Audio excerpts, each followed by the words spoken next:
Hey there, brain scooters. Welcome to our channel. Today, we're diving into the fascinating world of logical fallacies. You know, those sneaky little errors in reasoning that can trip us all up. We use logic every day to navigate the world, but sometimes our brains take shortcuts and lead us down some pretty wacky paths. We're going to explore 30 common fallacies, some you might recognize and others that might just blow your mind. So buckle up, because things are about to get fallacious. Okay, imagine this. You meet someone who's super introverted, loves books, and always seems to have their nose in a novel. You might jump to the conclusion that they're a librarian, right? But hold on. What if I told you there are way more salespeople in the world than librarians? That's the base rate fallacy in action. We get so caught up in specific details that we forget about the bigger picture, the base rate. So next time you're playing detective, remember to zoom out and consider the overall probability. Now let's talk about the conjunction fallacy, which tricks us into thinking that two events happening together are more likely than one event on its own. Picture this. An older gentleman named Bob just had a heart attack, which is more likely that Bob had a heart attack or that Bob had a heart attack and is over 55 years old. It's tempting to say the second one, right? But statistically speaking, it's always more probable that a single event has occurred than that event plus another. Our brains love a good story, but sometimes the simpler explanation is the more likely one.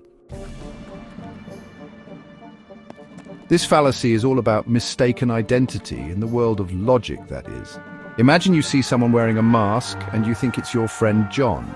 Later you find out John was nowhere near the masked person. The masked man fallacy would be assuming that because you knew something about the person you thought was under the mask, it must also be true about the actual person.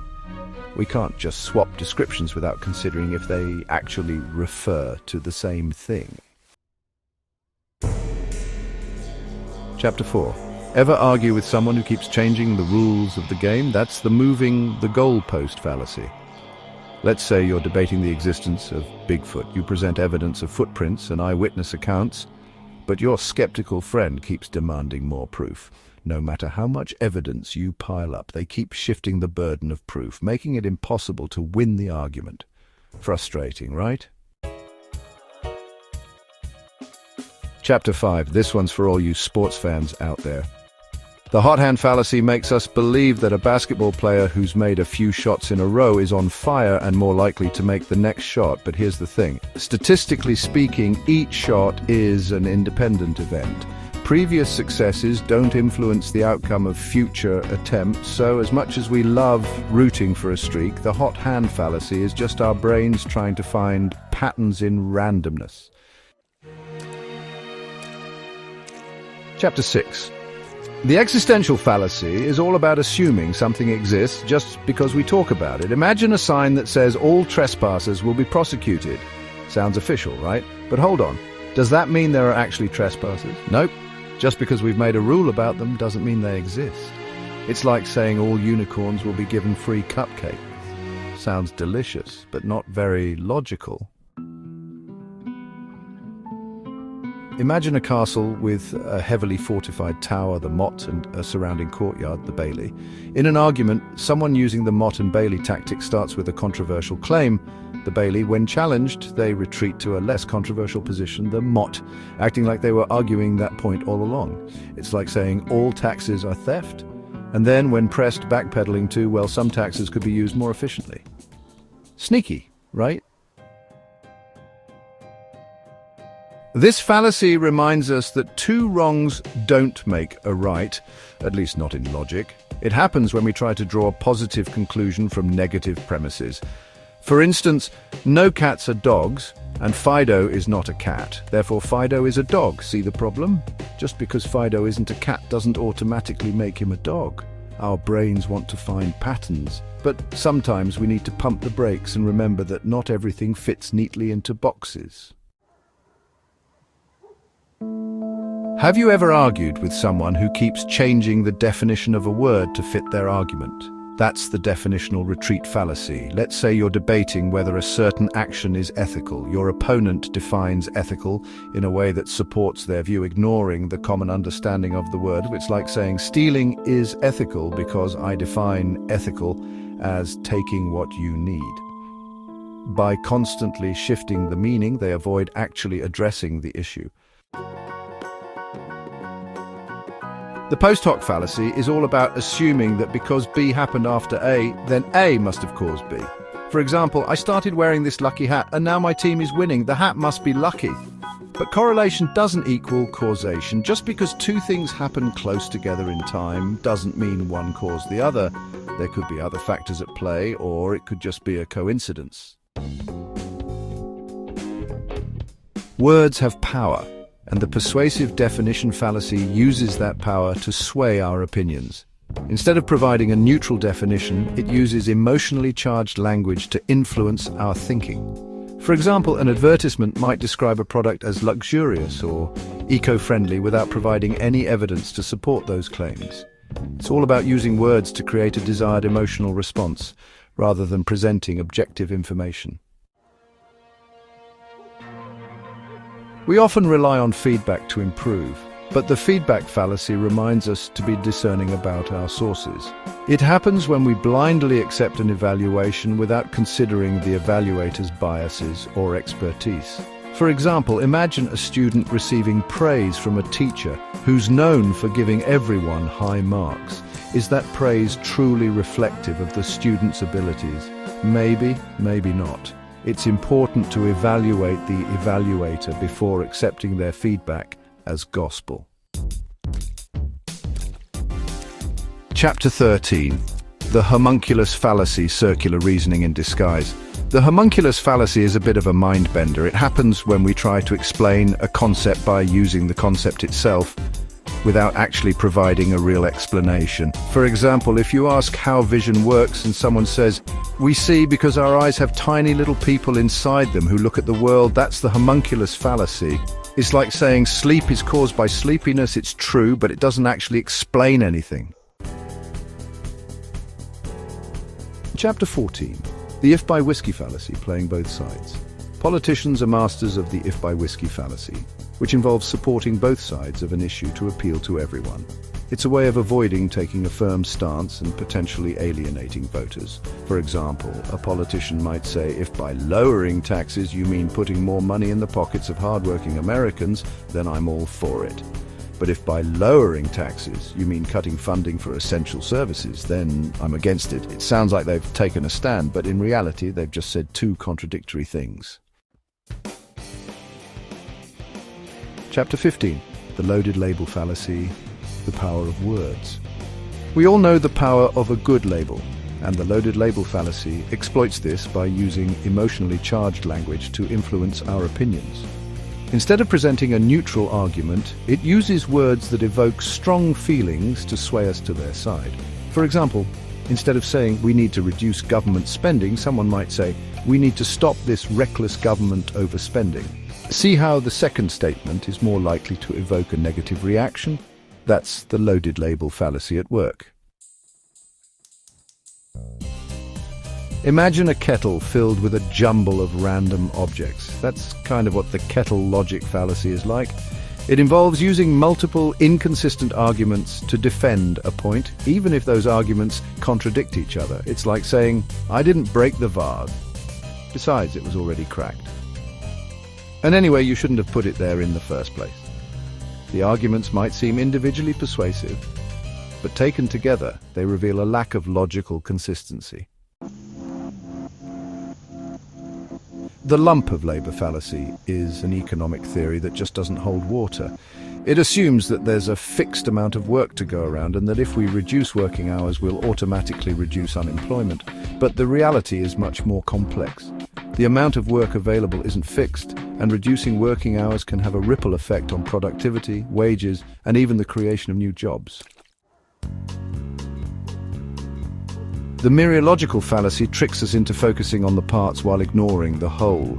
It happens when we make judgments based solely on quantitative data, ignoring the qualitative aspects of a situation. For example, imagine judging a painting solely on the number of colors used or a book solely on the number of pages. It's like saying, this cake must be delicious because it has 100 sprinkles. We need to consider the bigger picture, not just the individual components. The mind projection fallacy is a classic case of, I think, therefore everyone must think like me. It happens when we assume that our own beliefs, thoughts and feelings are objective truths shared by everyone else. For example, if you love a certain type of music, you might assume that everyone else must love it too. Or if you're afraid of spiders, you might assume that everyone else shares your fear. But the reality is that everyone experiences the world differently, and our own perspectives are just that, our own. The package deal fallacy tricks us into thinking that things that are often grouped together must always go hand in hand. It's like saying all birds can fly and penguins are birds, therefore penguins can fly. Just because something is traditionally part of a group doesn't mean it always follows the same rules. We need to be able to unbundle our assumptions and consider things on a case-by-case basis. The historical fallacy is all about assuming that because something happened in the past, it must be the only way to do things in the present. It's like saying, we've always used horses for transportation, so cars are unnecessary. Just because something worked in the past doesn't mean it's the best or only solution for the present or future. We need to be open to new ideas and approaches, even if they challenge the status quo. The prevalent proof fallacy, also known as the bandwagon effect, is all about following the crowd. It happens when we believe something is true simply because a lot of other people believe it. For example, millions of people believe in astrology, so it must be real. But popularity doesn't equal truth. Just because something is widely believed doesn't make it true. We need to be critical thinkers and evaluate evidence for ourselves rather than blindly following the herd. The fallacy of proving too much is like accidentally letting the air out of your own tires. It happens when you make an argument that, while technically true, leads to an absurd or undesirable conclusion, thereby undermining your original point. For example, you might argue that because the government shouldn't censor harmful content, they shouldn't censor anything at all. While the first part might seem reasonable, the conclusion is so extreme that it calls the entire argument into question. Begging the question is a sneaky fallacy that involves assuming the truth of what you're trying to prove within the argument itself. It's like saying paranormal activity is real because I've experienced things that can only be explained by paranormal activity. The argument simply restates the claim as evidence, creating a circular loop of reasoning. It's like saying the sky is blue because the sky is blue. True, but not very informative. The fallacy of destroying the exception is all about applying general rules to situations where they don't fit. It's like saying all birds can fly, so ostriches must be able to fly too. Just because something is generally true doesn't mean there aren't exceptions to the rule. We need to be able to recognize when a rule doesn't apply and adjust our thinking accordingly. The misleading vividness fallacy highlights how easily our brains can be swayed by a compelling narrative. It happens when we give more weight to a single vivid example than to statistical evidence. For example, you might hear a news story about a shark attack and become convinced that sharks are a major threat, even though statistically you're far more likely to be struck by lightning. A good story can be powerful, but it's important to remember that anecdotes aren't always representative of the bigger picture. The overwhelming exception fallacy is like a rule that's been so riddled with exceptions that it's practically meaningless. It happens when a general statement is made, but so many exceptions are listed that it becomes clear the rule doesn't really hold true. For example, someone might say all dogs are friendly except for pit bulls, chihuahuas, German shepherds, Rottweilers. At that point, it might be more accurate to say that some dogs are friendly rather than trying to salvage a rule that's drowning in exceptions. Correlation implies causation, jumping to conclusions. The correlation implies causation fallacy is a classic mistake we often make when interpreting data. Just because two things are correlated doesn't mean one causes the other. For example, ice cream sales increase in the summer and crime rates also increase in the summer, therefore ice cream causes crime. While both statements might be true, there's no logical connection between them. There's likely a third factor at play, like hot weather, that's influencing both ice cream sales and crime rates. Reverse causation, getting things backwards. The reverse causation fallacy is like putting the cart before the horse. It happens when we mistake the effect for the cause. For example, people who are depressed often have low self-esteem, therefore low self-esteem causes depression. While it's true that depression and low self-esteem often go hand in hand, it's also possible that depression leads to low self-esteem rather than the other way around. It's important to consider all possible explanations before jumping to conclusions about cause and effect. Causal oversimplification. The world is complex. The causal oversimplification fallacy is a reminder that the world is rarely black and white. It happens when we try to attribute a complex event to a single cause, ignoring the many other factors that might be at play. For example, blaming a war solely on the actions of one leader ignores the complex historical, political, and economic factors that contributed to the conflict. It's like saying World War I was caused by the assassination of Archduke Franz Ferdinand. While that event was a trigger, it was just one piece of a much larger and more complex puzzle. Stay sharp, critical thinkers. And there you have it, brain scooters.